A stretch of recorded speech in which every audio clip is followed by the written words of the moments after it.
Go back to the procrastination. Bring it down, make it smaller, make it smaller, make it smaller. Don't put 10 things on your plate. Learning to say no. One of the things I tell my clients and students about is like 4 Ds, right?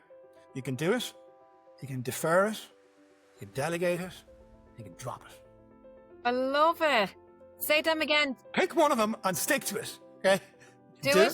Yeah. Which means you do it now. That's it. Do it, defer it, delegate it, get someone else to do it. I like that. You're empowering them, and you're actually planting an impression of they can now feel good about themselves because they did it.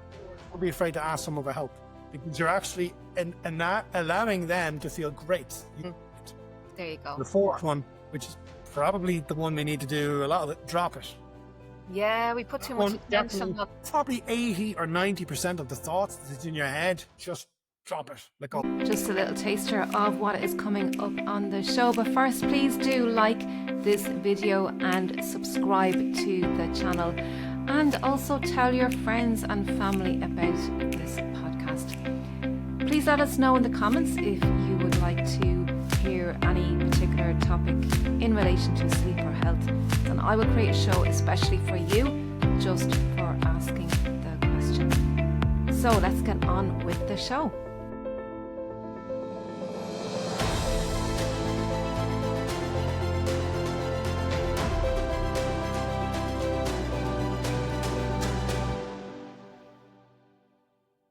Well, hello, everybody. I have another incredible conversation with the wonderful Eamonn Smith. You may have known already that Eamonn Smith was on previously on one of our previous podcasting recordings, and he delivered so much value, like really, really powerful value to the listeners, that we had to get him back on again. And we've been chatting for the last hour, coaching each other and having these magical conversations. And, you know, there's so much to be shared in the world and so much to be learned and as part of our growth.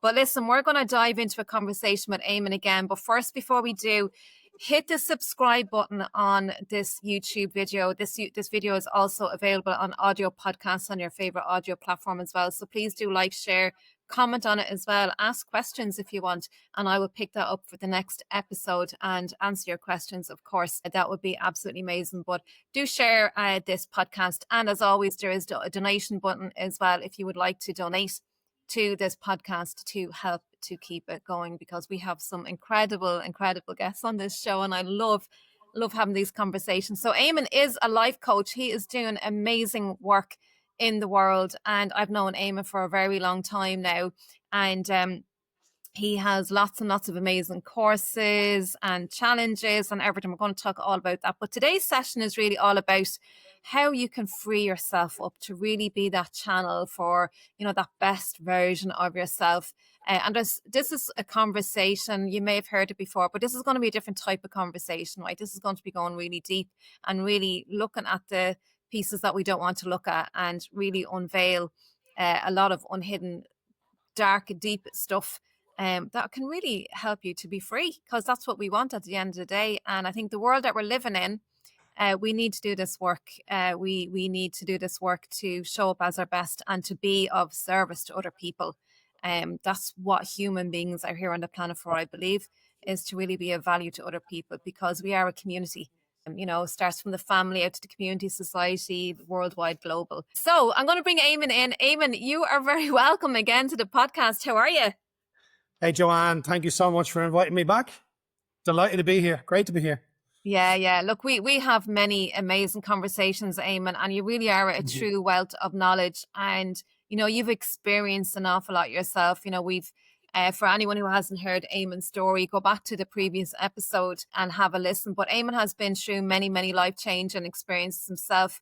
And Eamonn, you've worked even with the monks and the Buddhists and all of that. Like, you've had some great teachers over the years, and through your own personal life experiences as well. And you're really passionate, Eamonn. Actually, tell the audience what it is and why you're doing this work and why you're really passionate about this work, because I know you really are. Sure. I think usually when people ask me what do I do, I sometimes struggle to answer that. So, but taking ownership of it lately, I suppose I'm a developmental transformation expert. That's where I place myself. And it goes so much more than coaching. Coaching is part of it, but mentor, a spiritual teacher, path teacher, helping not helping, facilitating people figuring out their way. My most resistant, most disobedient student is myself. So having realized that a few years ago, that was when I started traveling across Europe, going to Buddhist retreats and camps and sitting with the masters and the monks and the lamas, because I knew I needed of stewardship and putting manners on this extraordinary, let's say, Ferrari mind with no manners on it. And working with people like Michael Bernard Beckwith, Joe Dispenza, Moira Geary here in Ireland as well, a great friend and mentor of mine, and lots of others, because, you know, it was like something my mother used to say when we were kids: show me your company and I'll tell you what you are, you know, or, you know, this idea of you are the average of the 5 people, la, la, la. The way I interpret that is I'm the average of the people that I choose to let influence me. So pick your influencers. So these will be my mentors, teachers. And in the beginning, I think I was doing it to get out of the particular kind of funk, darkness spot that I was in, which was no way, no how, no hope, despair. And now at this end of things, looking back, I understand why all of that stuff happened, the way it happened. There was like clues along the way for me to figure out what my calling, what my service, what my way to give value back to the world is. And even that in itself brings in something kind of radical, that you don't have to be over the moon about the challenging things that happened, but you can be grateful for what you got from them and who you've become from them. Now, huge part of that is when we can let go of I'm very careful with my words here. I don't want to necessarily use the T word, but when we can learn how to, because we can, let go of the emotional baggage, the emotional heaviness attached to a memory of something that happened. That we all have. That we all have. We can call it trauma, we can call it victimhood. Be careful with those words and trigger alerts and so on, and highly respectful of that. When we can let go of the energy in the memory, we're truly free. And now we have wisdom and we have insight and we have aha light bulbs. And that's a huge one. You know, so that took me from, as a kid, I was in the civil service, and that was kind of like almost like too easy. And then I went into barbering, which I loved. I was in barbering for about 25 years. But even though I absolutely loved it, I always felt there's more to me than this. And I don't mean that in an arrogant, what I mean is, I'm not being spiritually arrogant here. I mean, I could give more to the world. I could do more than just cutting people's hair. I know I could do more than this. What is that? Yeah. Actually, over the course of business failures and relationship meltdowns and all sorts of crises and all sorts of, dramas. And it took that as well, didn't it? It took. They were the wake up calls. They were the tap on the shoulder. And a near fatal car crash a couple of years ago was like life is saying, okay, well, clearly the tap on the shoulder isn't working, so we'll punch you in the face. Okay, now I have your attention. Yeah. Well, go on. You're very driven. You're very driven, and there's a strong sense of I just wrote down a few keywords here as you were speaking. There's a really strong sense of knowing. You know that there's something bigger than you, like a powerful force, and it's like we are more powerful than we even believe ourselves outside of this human body, and that's the sense of what I'm getting from you, and that we can help each other. And I know in the last episode we talked a lot about struggle, and as a human race we have a lot of struggles. And, where for many of us, we're there in that place and people are trying to break free. We spoke earlier about that word breaking free, and we're looking for this way. And, when you explained your circumstances, your situations through life, through business, you discover something, but you needed to have that experience to have a realization and understanding, a relatedness to that in order to be better. So can you talk to us a little bit, Eamonn, about, why is it that people where's all these struggles coming from, right? And how is it, not to focus on that too much, but how do we get from that place, that darkness place, how do we access the learning components of what happened? How do we access that to be happy, to be in a better place, to be more powerful? And I know that's a big loaded question, but start us off somewhere and then we'll see how the conversation goes. There's like 100 different answers used to that. We could have 100 different conversations. To try and merge it all together, it's the human condition. I think really for me, it's about it's the journey. We're all on this journey. Every single one of us on this journey. There's no destination. We're all headed to the same destination. The one thing that we will all do correctly is arrive at the destination, which is the hole in the ground that's waiting for us. But could I leave a footprint on the planet, in the world, that I made it a little bit better because I was here? You know, leave your room as tidy or tidier than you found it. Could I do that to the world? Could I do that to another person? That's the game. Now, a lot of the time, we can't see the woods for the trees. It's like, I'm so unhappy. I'm so disconnected. I'm so down here. You know, we can talk about the different energy channels, the different chakras, different levels we have. Okay, so it's understood there are 7 of those. Long story short, when our focus, when our attentional spotlight is on how SHIT this is, that's where my focus is. That's where my energy is. That's where my central nervous system is. That's where all the chemicals are being released. All my focus, all my energy is on looking at that version of I am, okay, to use ancient Western spiritual understandings of I am, that I am. Yeah, well, there are always some I am or other. And the brain is always fulfilling on what we believe and what we see, what we're focusing on. We believe, what we see, and most of all, how we feel. Feeling is the magic wand. Harry Potter, Gandalf, whatever, Merlin. The feeling is, you know, Neville Goddard talks about the feeling is the secret. Every spiritual text, Vedic texts, Buddhist texts, Christian texts. So we should always know and be aware of our feelings. We should always be aware of them. Well, now awareness is a whole other thing. Awareness is the key to get back to awareness. It's not like discovering awareness. There is only awareness. There's the observer part, right? That overarching higher. Sometimes we don't want to feel our feelings. Sure, we don't.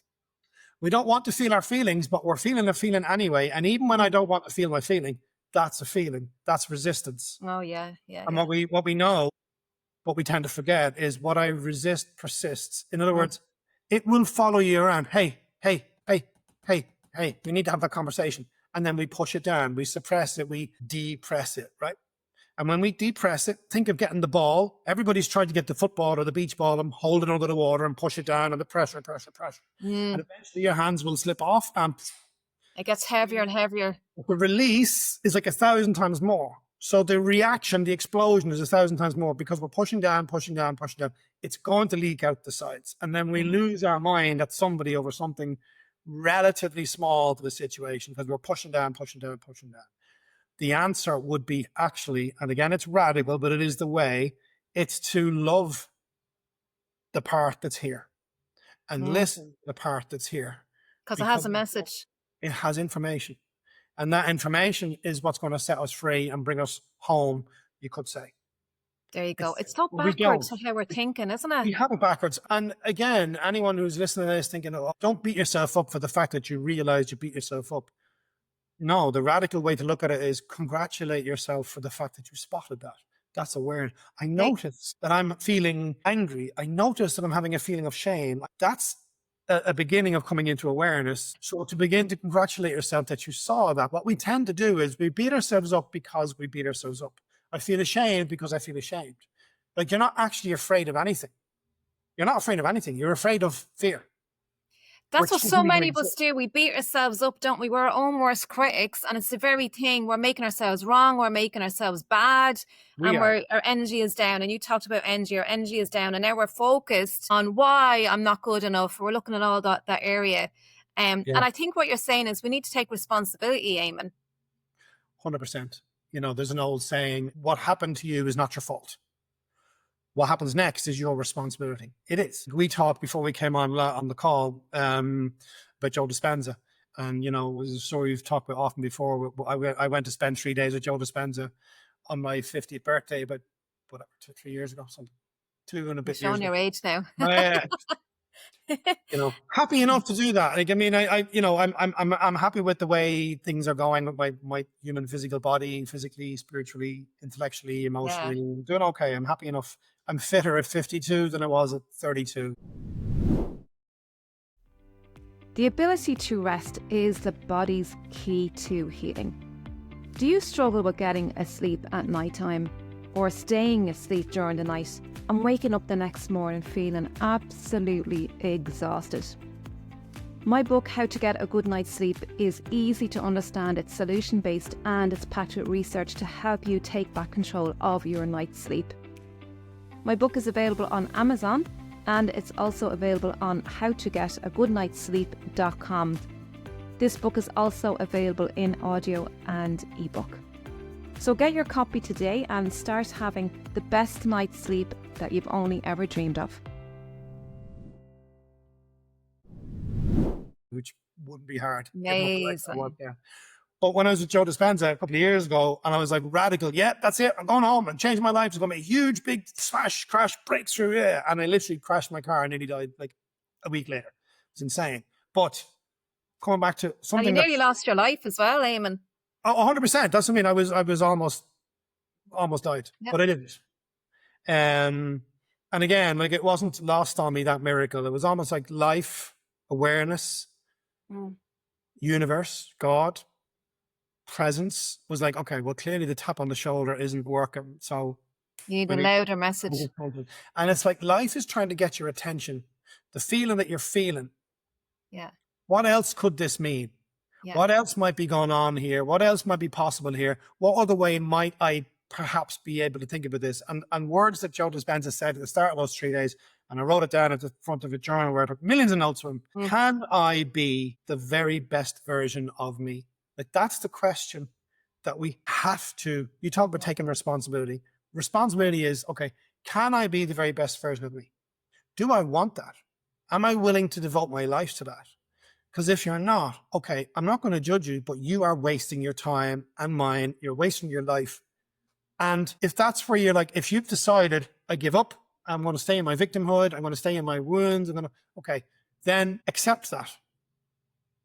Because everything else is madness. You have to accept, okay, I'm just going to stay here and this is my lot and that's it. Or I'm going to devote my life to allowing something higher than me through me. I'm going to allow it to navigate me on a road of becoming. So it's ongoing, becoming the very best version of me. And it's a journey and there'll be a million mistakes. That's the role of a human being, I think, because we're here to evolve, to learn and evolve. And why? When we grow and evolve and learn, I believe that our role is to work on ourselves. Yeah, first of all, yeah. Primarily work on ourselves because we deserve it and we're worthy of it. We trust that is true. And with that, benefit others. Yeah, because we can pour from our own cup. Bigger than you. When we have that energy and we're filled up with that energy, then we can give it to others. Like it's like, you know, when you talk about the heart energy, don't keep all the love. You need to take it in or fill your heart up, but then share it out. It's meant to be. It's like, I was going to say money is a whole different energy as well. You know, that's a big one. But it's meant to be spread. It's meant to be spread out and not kept and hoarded. Like love. It's meant to be spread and shared. There's a relationship between the two of those. Like love, I think for me, how it works for me is to devote my journey to finding that place of clarity and joy and radiance and unconditional love that resides within me. Yeah. It's always available within me. Yeah. It is. Like if you get into a brand new car and you sit inside like, woohoo, where's the feeling? Well, it's inside me. If you meet somebody, you fall in love with them and the relationship starts to expand, where's the feeling? It's inside me. You know, if you win the lottery and you're over the moon temporarily, good luck with that. Yeah. But that's like, where's the feeling? It's within me. Has it ever been anywhere else? No, it's within me. So my job, the game, is to find, and the fact that I can know, to access it. The fact that I can know, exactly. The fact that I can know, my job is to find the place of clarity, joy, radiance. That means it exists. It's here. It's underneath. It's not even a kind of, we have to break out of some nonsense story that we're buying into and focusing on, because that in itself is bringing up all sorts of other survival feelings. Yeah. But it's to know that there is a best version of me and devote my journey to constantly coming back to what that is. So it sounds to me like, so it's where we're focusing on taking responsibility, because the RAS system, the reticular activated system, the RAS system, because our brain is wired to back up the evidence of what we believe, what we see. So it's kind of changing the relatedness of our experiences or whatever to learn and grow from it. What can I, and then asking those powerful questions, what can I learn from this? Am I showing up as my best? And then focusing on that. So now that we have this, I am showing up at my best, where do we go now from that place, Eamonn? You nailed something really important there. The reticular activation system, the laser beam, the spotlight in our brain, because our brain, our conscious mind, let's say it can hold a couple of hundred bits of information every second, whatever. Your subconscious mind can hold and restore and retain and call up everything. Now, the reticular activation system will zero in on one thing. So just for a bit of fun for any of your viewers, I'll give a quick demonstration of what that is. So if I use my pen and point behind me, and there's a pink card over there, some lovely thank you cards and some gifts, I'm very grateful. That little pink thank you card. So even if you do this yourself now, so just focus on that pink thank you card, right, with the cat on it. You can see the thank you and you can see the cat above the pen. Okay. And now I'm going to ask you in about 2 seconds to close your eyes, but with your eyes closed, I'm going to ask you to remember the card. Okay. So your eyes are closed. Can you remember where that pink card was? Yes. Yeah. You can see it in your mind's eye. Now, keeping your eyes closed. Okay. Where's the little white Buddha statue? I haven't a clue what you're talking about. Exactly. Now open your eyes and look what happens. Look at the screen. Now I can see it. Well, where did your brain go immediately when you opened your eyes? White Buddha statue. It dropped the pink card. And there's, pink card. Wherever we bring our attention, it's there. Yeah. Okay. So when you know that you've got access to that, what am I bringing my attention to? What am I shining my attention spotlight on? Usually we're shining it on the wrong thing. I want to get to over there because I hate it over here. Right. And you're noticing the gap and you're noticing, I'm not there. I'm not there. You never get there. So focusing on what we want, right? That's what we need to do. Focus on what we want, how we want to feel, how we want to be, how we want to show up. So here's another question for you, Eamonn, right? With that in mind, for many entrepreneurs, right, that I've spoken to and I've worked with, and I know you've worked with in your programs, your Mind Me programs, right? A big complaint and concern that a lot of people have is their energy is their focus is all over the place. They're procrastinating, they're distracted. What do they need to do to be successful and get the job done, like and with clarity and good quality job? Well, that I would usually cover obviously over a series and over time of sessions working with people on their belief systems around that, to get them to the place of knowing and trusting that they're worthy of the success, that the success already exists, and it's a question of pulling it towards me. Usually, and always the biggest blockage is I don't believe that, right? Or there's something in my self-esteem, there's something in my imposter syndrome, there's something in the way, right? There's a wall in the way because the success already exists. The fact that I could even envision it in my mind means it's out there. So it's how we're showing up again. It's coming back to how we're showing up again then, isn't it? It's because you mentioned a second ago, focusing on what we want, but that would be to get halfway there. Absolutely focus on what we want. The trouble is nearly all the time, us human beings, bless us, because we're unique. We're special. Idiots half the time. We have like a monkey brain that's a complete idiot, as we say in Ireland. And we listen to it 90% of the day and it's talking nonsense. And we buy it. It's not true. So stop trusting that. But when we trust that monkey mind, what happens is I can look at a thing that I want, but immediately my energy shifts to, it's not here. I don't have it. And now I'm paying attention to, I don't have it. It's not here. I'm not over there. I'm here. So again, yes, by all means, get into the awareness of what it is you want, but you need to get into the feeling. You need to get into, how would I call this? You need to find the feeling place of, I want whatever it is. This is what it means to you, what relationship, the car, travel, the investments, the money, the portfolio, whatever. You need to get into the feeling place of it. Here, that's the game. To go into the procrastination, the reason we procrastinate and get distracted is because the minute we now start to think about what I want, and then there's this, and then there's this, and then there's this, and then there's this, and there's that. Million things. I can't see the woods for the trees. How am I going to climb this staircase? There's 100 stairs on it. I have no idea where to start. I'll start. Overwhelm. Can't sleep. Run away. So the thing is, okay, to me, the answer to procrastination is whatever that next step is, it's still too big. It's still too big. Make it smaller. Are you still procrastinating? It's still too big. Make it smaller, make it smaller, make it smaller. Like, say I want to, I don't know, create a module or something, or bring up something for my course, or got a live event coming up now. I do those from time to time. Very excited about that. And obviously, you create some slides and some bits and pieces and some. So I might be, and I know me, I don't want to do all that stuff. And that sounds like 10 hours work and that. We will run away from that. Yeah. But if I do, okay, can I come into this office in my house? Can I walk into the office? Yeah, I could do that. Could I sit in the chair? Yeah, I could do that. Could I open the laptop? Yeah, I could do that. They're ridiculously small. Make it so small that, yeah, I could do that.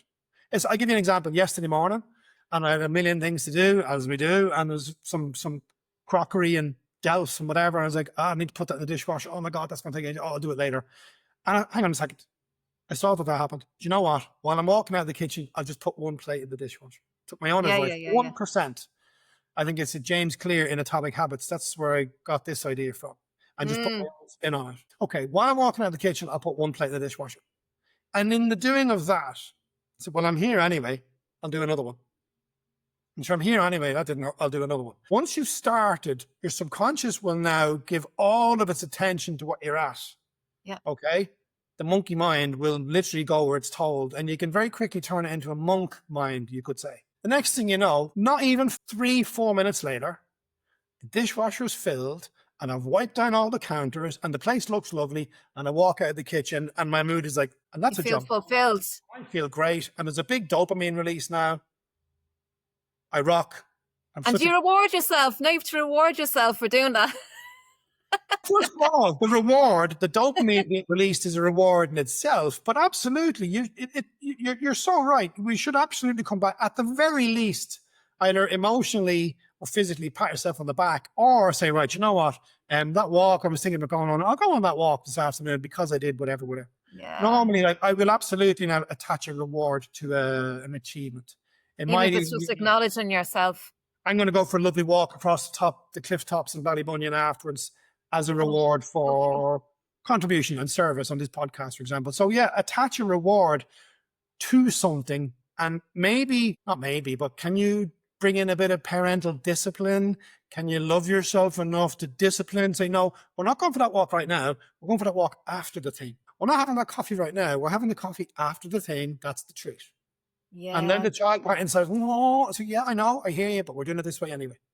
Discipline. You build a habit. And you can stack the habits. So I'd say key takeaway for your viewers: procrastination. The thing is still too big. Make it smaller. Make it smaller. Keep it super simple. The KISS method. Super simple. There you go. You talk about distraction. As somebody who is like on the extreme end of ADHD, which I discovered officially, but I kind of knew all along. Which is coming up a lot, yeah. And it will come up more. There's never been a better time to be alive, in the sense of I have huge amounts of my education, academia from online, right? I can go back and do, diplomas, degrees, master's degrees through online learning, and then also in the room learning. And some of these nice things behind me would have been achieved online. We could never have done that before, right? Yeah. But with that comes massive distraction. You could go into something, for example, to watch I might go on YouTube to watch a module of something. And you'd be so careful then, as soon as that module ends, and YouTube suggests this and this and this and this and this and this, and the monkey is suddenly in your brain, and we're like shiny object syndrome. Yeah. We have to be very, very disciplined. And maybe at the outset, if you're going to do something, okay, it's like make a little mini list. Okay, so this is what's happening. This is what we're going to do. And when it's over, we stop and then we go do whatever. And I think as well, if we find ourselves distracted, and this can tie in with the procrastination, maybe break it up, like Pomodoro techniques. Maybe like 15 minutes of that, take a 5-minute break. I do that, yeah. Me too. Do that for 15 minutes, and then I might even just get up, cup of coffee, glass of water, and walk around the house, walk around the grounds outside for 5 minutes. Just get back. Because now you've given yourself the goal of 10 minutes, and now you feel fulfilled when you've done your 10 minutes. Now you've got the dopamine. You have to have the reset. We take away. No. I can't do that. I can't do that. How dare I do that? Shame on me to do that. I'm going to sit here 25 hours a day, 8 days a week until it's so. Yeah. And I brilliant. You burn yourself out, and now you're a martyr, and they don't build statues to martyrs, and you're helping nobody, and everybody loses. Eamonn, I always talk about this a lot when it comes to procrastination, and just what you say, you hit the nail on the head, you know, about being the martyr and making ourselves busy because we want to be seen doing, right? We're not being lazy because there's this stigma about laziness, but it's not. And what I'm hearing you saying is, and I talk a lot about this, is we've got to look after ourselves, got to look after our energy, because we're talking all about energy here, right? Because where our energy goes, that's where our focus is, right? But we need to have the good energy and to have the willingness and the conviction and the clarity. And we can have all that and the creativity where we're not feeling drained and derailed and stressed from overdoing it, right? And trying to do everything and overwhelm. And this is where the creativity is. And this is where we can see the wood from the trees and all of that, right? And have the clarity. But I always tell my clients is to take regular breaks. It's really, really important to give yourself that restoration physically, mentally, spiritually, emotionally, because we need to rest in all those areas. And our body was designed to have that recovery and productivity period as well. Like we work in cycles all the time. So I really hear you on that one, you know, and especially when it comes to procrastination, and because we're trying to like prove and get somewhere, you know, and we're burning ourselves out, exactly like what you said. Like the reason we burn ourselves out is we need, in this generation, with so much at our disposal and our fingertips. For me anyway, I mean, I'm not going to tell anybody else what to do. I often say to my clients and my students, I'm not going to tell you what to do. I'll help you figure out that for yourself, but I'll tell you, for reference, I'll tell you what I do that works for me through trial and error and millions. I might be an expert in something. It's because I made a million mistakes. We're all individuals. What was the lesson here? Okay. The lesson is, first of all, I have to love the part that's here. Like, let's say 10 people ask me to do something, and I'm going to say yes to all of them because I want to please everybody and I want to make people happy in a kind of philanthropic, not in a kind of a people pleaser way, but in a genuine, no, I want to help. I want to add value. I really want to add value. We'd be so careful with that, because let's say I take on 10 different things. Everybody gets a tiny percentage of me. Nobody gets all of me. My attention is on everything, which means it's on nothing. It's fragmented. Everybody gets a piece. Everybody only gets a piece. I'm not happy. Nobody's happy. And that's because I've been saying yes to everybody, which means I'm saying no to me. And I'm dragging the child, if you like, around, nearly dislocating his shoulder, dragging him around everywhere. Yeah. Which means then there's an inner resentment. And we think we resent, oh, look, there's so-and-so after asking me to do that. Oh, for God's sake. And I'm going to say yes to them. Oh, for God's sake. And I resent them so much. No, we actually resent ourselves. But we're just not going to look at it. So we decide, my resentment I will place on you because you've asked me to do the thing. Yeah, but hang on a second. They didn't put a gun to your head. You said yes. You could have said no. They won't care. You could say no in a whole host of other ways. You can say giving our power away. Not right now. Exactly. And no one asked you to. And you gave your power to that person. They didn't ask you to, but you did. And we do it all the time. Especially if we talk in the second person. You're always doing this, and you said this, and you hurt me, and you. Definitely. I say that a lot, maybe. It's just politeness. But definitely actually practice speaking in the first person. I feel drained. Me. That's not selfish. And if it is selfish, it's the correct kind of selfish. It's being Joanne-ish. It's being Eamonn-ish. That's what's required now. It's like, if I don't have space to do that thing, don't take it on right now. Okay? If the person loves you and it's a rapport or it's family or it's a client, they'll wait. They'll be happy to wait.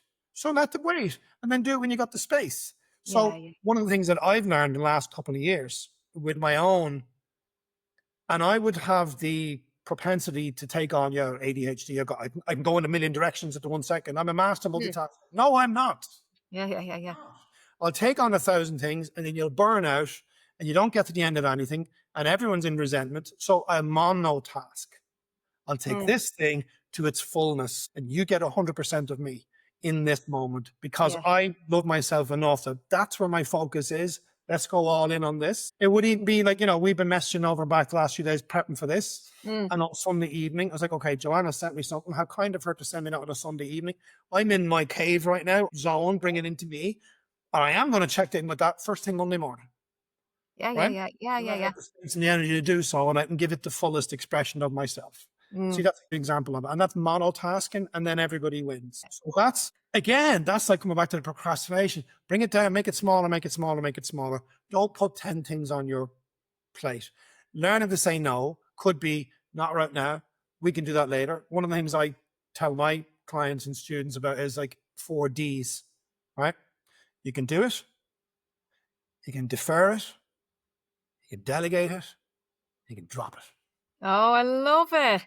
Say them again. Do it. Pick one of them and stick to it. Okay? Do it. Yeah. Which means you do it now. That's it. Yeah. Do it. Defer it. Yeah. Yeah, I'll come back to it. Delegate it. Get someone else to do it. I like that. You're empowering them. And you're actually planting an impression of they can now feel good about themselves. Because they Don't be afraid to ask someone for help. Yeah. Because you're actually not allowing them to feel great. You could be denying them the opportunity to be of service to you. Delegate. There you go. And the fourth one, which is probably the one we need to do a lot of it, drop it. Yeah, we put too much attention on. Probably 80 or 90% of the thoughts that's in your head, just drop it. Let go. Yeah, we make things very significant, don't we? And do you know something, Eamonn, like when you were talking about the procrastination and multitasking and all that, women are very much prone to that. We won't go into that whole conversation because we'll be here all day because that's a big one. But women do especially have that because there's a lot of expectations around women. And I think the world that we're living in now, when it comes to procrastination and putting your focus on, you know, the mono task, as you say, is what was I going to say is that's where the energy goes, and that's where we can give the full attention and get a really good quality job done when we focus on that one monotask. There's something else that I was going to say now, and it's completely gone out of my head. Oh yeah, is when you were talking about the difficult conversations, right? And you did this to me, talking in the singular and the third person, all this. What came up for me there was, again, the world that we're living in now. I think we owe it to ourselves. I think we need to be responsible for owning our stuff, right? Owning our stuff, but to be able to feel safe to express it, because I think for us as human beings, we have this fear of being judged, right? We have, and over the centuries, we have this fear of being judged. But I think when we're talking about freeing ourselves up, because that's what the whole motto of this conversation is about freeing ourselves up and being that channel for those people who are not able to do it, or they're in it's very challenging. There's light workers in the world at the moment who are doing the work and helping other people through and shining the light and bringing people with them and all that kind of stuff. But I think we need to be able to express, and look, we go through all that, have to do that work as well, right? But to be able to express and say what it is that's that's easily triggering us, and to be able to name it and to have the other person understand. We talked about communication and understanding, to understand where we're coming from. And now there is an understanding, a communication that we can relate to each other much better now. Do you know what I mean? And I think that's what's happening in the world right now. Absolutely. I mean, I can give an example. I'm going to just give a kind of a heterosexual example, but it would work the same in, let's say, same-sex relationships where somebody might have a predominantly masculine energy and the other has a predominantly feminine energy, and shifts over and back. You know, blessed art me among women. I mean, having 4 daughters and a partner who comes from different cultural background and huge learning in that, and raised by effectively single mom, if you like, when my dad died tragically when we were young. There was 8 of us. So understanding that the woman story, the woman world, we come from different backgrounds, if you like. You know, John Gray wrote a book, was it Men Are From Mars, Women Are From Venus? And to a certain extent, that's true. And for those two poles to understand each other and to find a way to communicate. I'm here and you're there, and I'm seeking to understand. Like in a relationship context, let's just talk in an intimate relationship context. I think that the name of the game there is, I'm in this for you. And I already inherently know that you're in this for me. So I don't need to be validated. I'll do that for myself. Yeah. And now the woman will feel safe straight away because I'm showing up in my masculinity for myself. I'm also showing up in my femininity because masculinity is making it happen, taking action. Yeah. Action is love. When you're in the doing, I'll always ask my clients, okay, so what's wrong with you right now? Like, what's wrong with you right now? Nothing is wrong with you right now. Yeah, because you're being. That's masculine, taking action, which is love. Feminine, so masculine is making it happen. It feels great. Feminine is also massively important. Feminine is making it welcome. allowing, surrender, trust. You know, I think just to touch on that, we could do a whole series on the sort of the chemistry and what's going on in the world at the moment.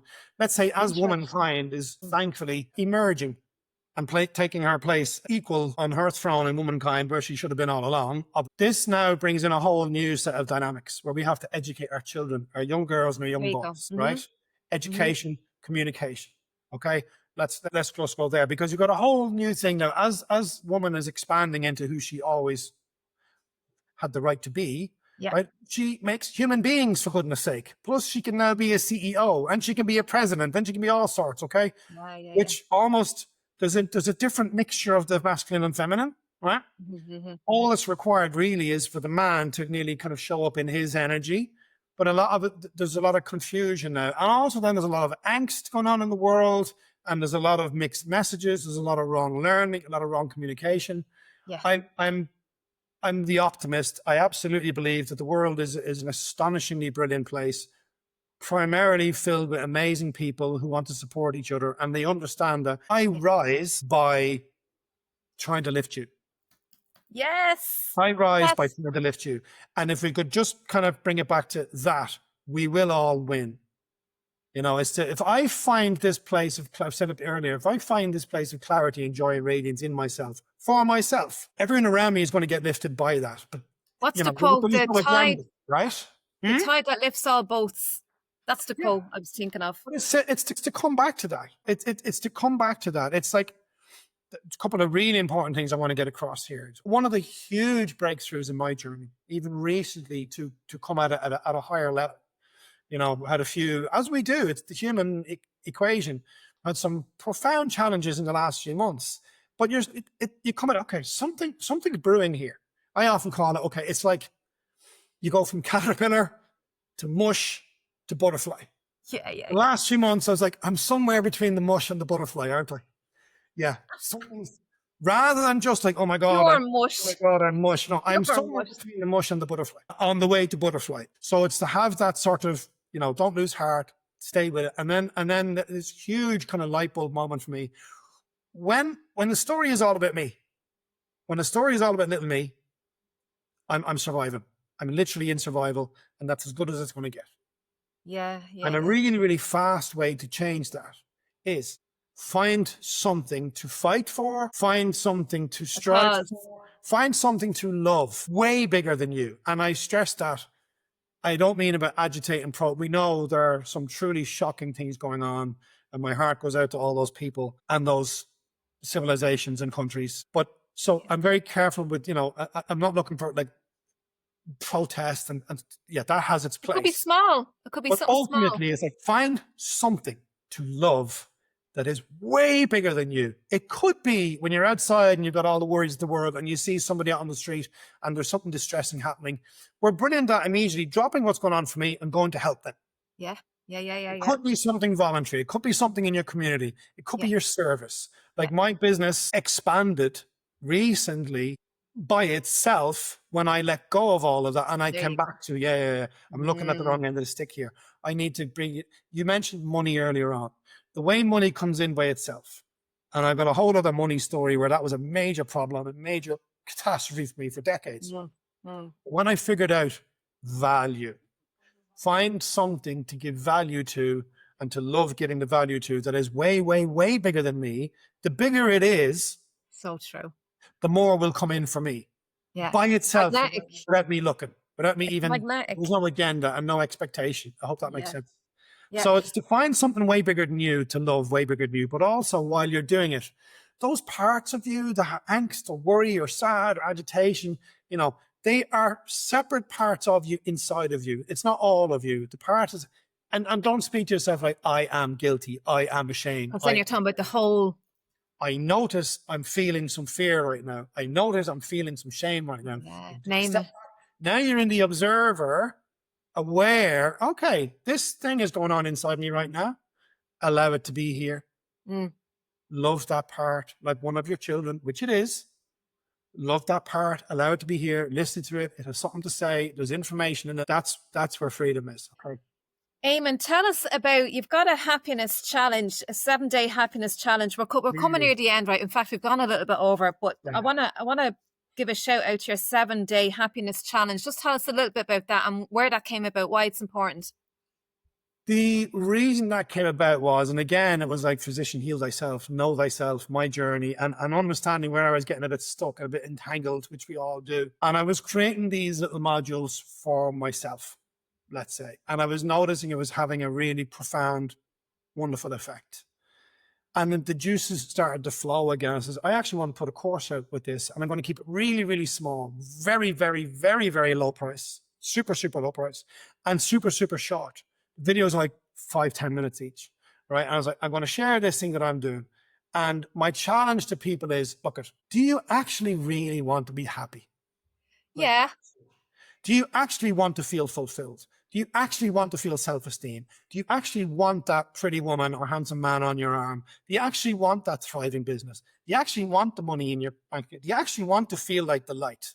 Or do you want to just sit there and complain? You'd be amazed the amount of people when I said, that's the challenge. Do you actually want to be happy? And I don't mean like just sitting there floaty, fluffy, kumbaya happy, you know. It could be simple. Like content, peace, still, you know, we talk about be still and know, be still and see yourself as, right? Lovely, lovely, lovely. That was the challenge. And a lot of people grabbed it. A lot of people as well, bless them, no judgment, just an interesting observation. A lot of people were like, I don't have time to do that because I'm all over the place. I don't have time to be happy. That's the whole point of it. That's exactly when you need this. So you can be happy in the moment. With all the love and might and support that I can possibly muster to all of your viewers, I would say, if you can't devote the first 5 or 10 minutes of your day to you, forget it. I'm so glad you said that. Morning routine is super important because it's setting up your day, setting the energy right for the day and setting your intentions. So it could be 5 minutes, it could be 2 hours. Sometimes I go very early in the day and the first 4 hours is for me. It could be meditation, journaling, going for a run, going for a hike in nature, whatever. It could be 5 minutes, it could be 4 hours, but there has to be that sort of almost holy hour. There has to be that devotion to me. The golden hour, I call it. The golden hour. Yes, at least. And it could be a couple of minutes to start off and build it up, but there has to be find that place of clarity, joy, and radiance within myself. You've a mantra. You've a mantra that we're going to end with. Actually, before you say the mantra, Eamon, can you tell people where they can access that program, the 7-Day Happiness Challenge, and your other programs as well? So a lot of my programs are private Facebook communities. There's a no-cost community, Empowered Minds. That's I'm part of that. Join the Facebook group. The other ones are brilliant. I'd say probably the easiest thing to do is email me, eamonsmithcoaching@gmail.com. 2 N's. And join your group as well. You've got that free group, Empowered Minds. Empowered Minds is a free Facebook group. You can ask to join that. You can reach out. All the information in there as well. You can get me on. If any of your listeners want, I mean, they can have my. I'm quite transparent there. If they want to contact me, they can WhatsApp me. They can email me. eamonsmithcoaching@gmail.com is probably the handiest. Most of my social media is in my own name. Instagram, Eamon.Smith. My Facebook is Eamon Smith. My LinkedIn is Eamon Smith Coaching. So you can reach me at any of those places. I'll put all that in the show notes then, Eamon, and they can get a hold of that. Show notes, absolutely. I absolutely love. You see, I win as well because this is me finding something that's way bigger than me. It's not so much what can I do for you. It's what can I facilitate that you could do for yourself. You know the old story, give a person a fish, you feed them for a day. Teach a person how to fish. Feed themselves. Okay, now you go and teach someone. Yeah. So we rise by lifting others and making it about the other. But in the background, we're continuously working on ourselves. Can I be the best version of me? You mentioned a brilliant word earlier. I can't let this go without mentioning this. It's actually a feeling. It's an emotion. We talk about this map of consciousness, the scale of our emotions, which goes from shame and guilt down here all the way up to love and peace, which is just that kind of nothingness. But one of the highest frequencies is willingness, which you mentioned earlier. Yeah. Do you have a willingness to be the best version of you? Do you have a willingness? Well, I don't know how to be happy, but I'm willing to. I don't know how to get there, but I'm willing That's a to. good start. That's the start. Are you willing? If you're Mm. not willing, you're only wasting your own time and probably the time of everyone else who loves you. And eventually they'll all scarper as well. Yeah. Because you're Yeah. pushing Yeah. them away. Yeah. Because you're pushing you away. Yeah. Powerful. You're Eamonn, asking this has been a fantastic conversation. We covered an awful lot. We talked a lot about energy, and I wrote down here your success. Sorry, your energy is tied to your success. We got that from Joe Dispenza, and really, you know, what we're focusing on, because that's our superpower, is what we're focused on, really. So we talked an awful lot about procrastination, how to really bring your attention back, your intention, setting your morning off, you know, filling your own cup up first, and all that great stuff. So, Eamonn, leave us with the mantra, because we talked about this, and I thought this is a very powerful and it's a great exercise that people can use every day. Tell us a little bit about your mantra. I'll tell you what I'll do. I'll finish up with the mantra, but if we can go for another 60 seconds, what I'm going to do is I'm going do a grounding. walk you through a grounding technique. Yes, do. Because we all need to do this. We all need to come back. Yes. Come back. This is here, this, now, the only thing that exists. The name of the game is to come back. Come back. And when we're grounded, in the grounding, in the nowness, to find that place of peace and joy and clarity. So I'm going to take you through something, 60, 90 seconds, and just to demonstrate to people how we can actually get to that sweet spot. And like when you talk about energy is tied to success, it's like, okay, but when you think about the success, you need to get inside of the feeling of it. Yeah.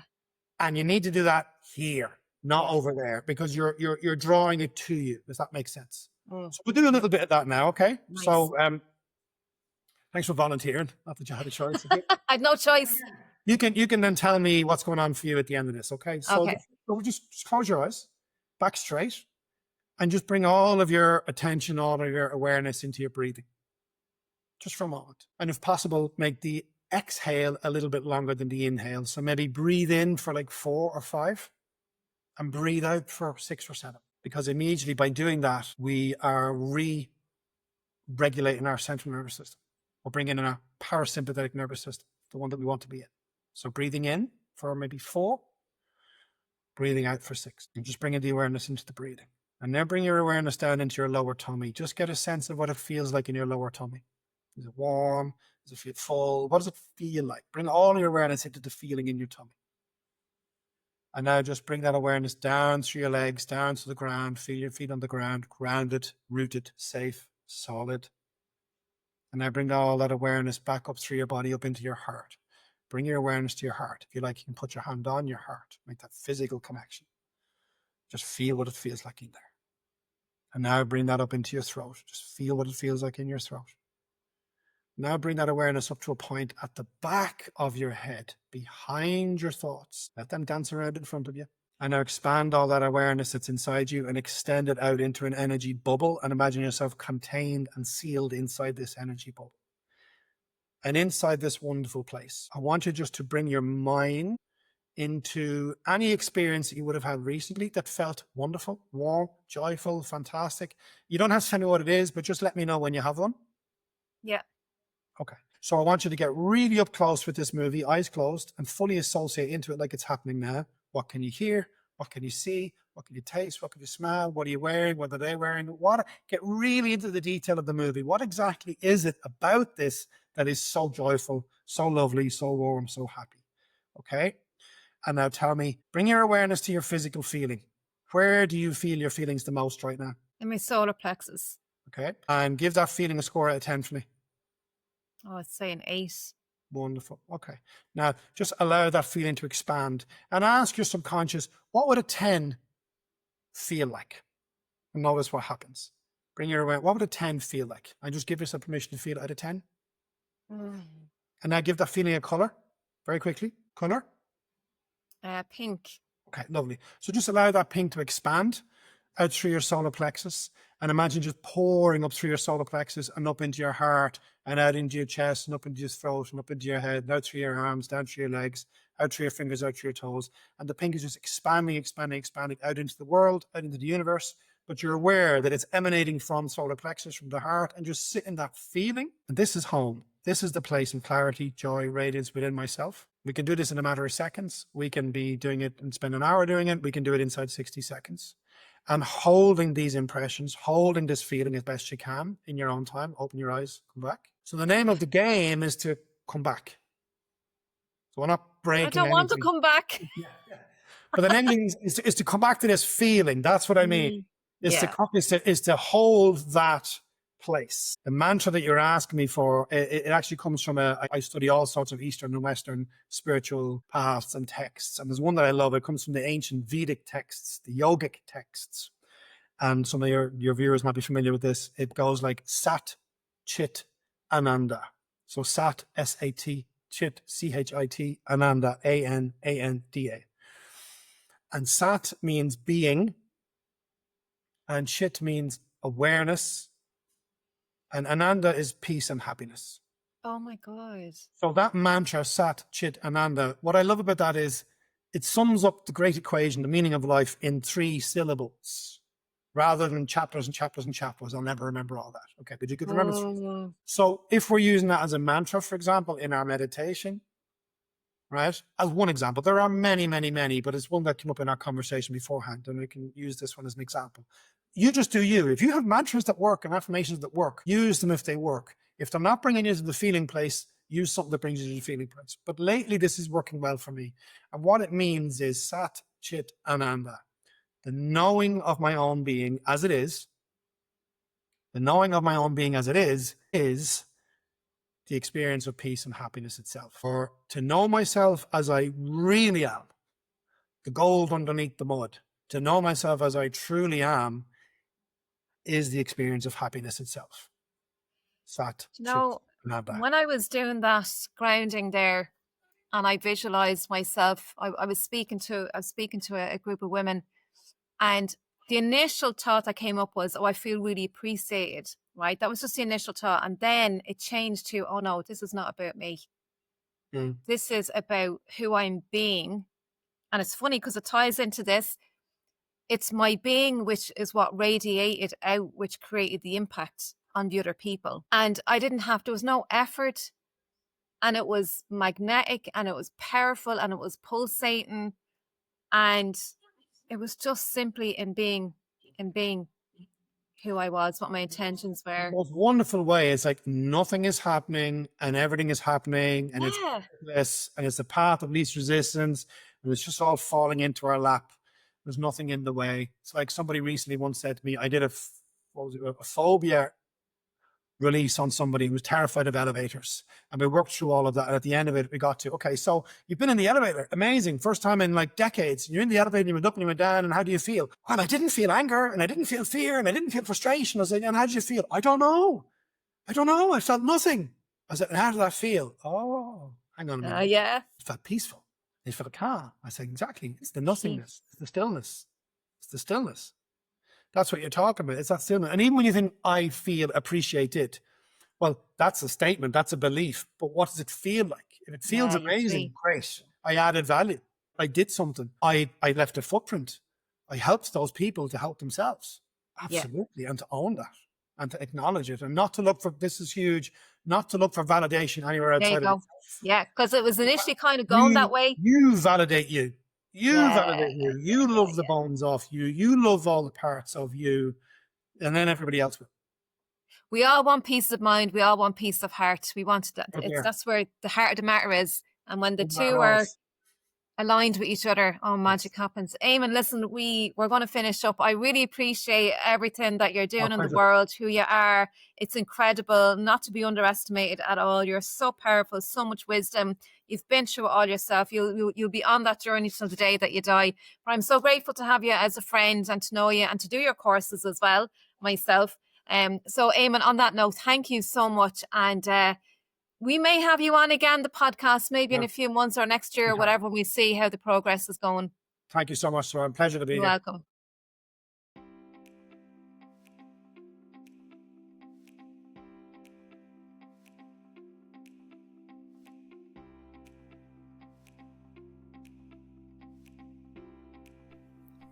I do hope you are enjoying these conversations, and to help me continue putting these videos and audio podcasts together, I do have an ask. I do need support to help me to keep bringing you knowledge and insights. There is a Patreon link, patreon.com/empowering family health, or you can make a donation via PayPal. All the links are in the description and the pinned comment. You can do a one-off or you can do a monthly support. So I'd really appreciate that. Thank you and have a wonderful day. Take care.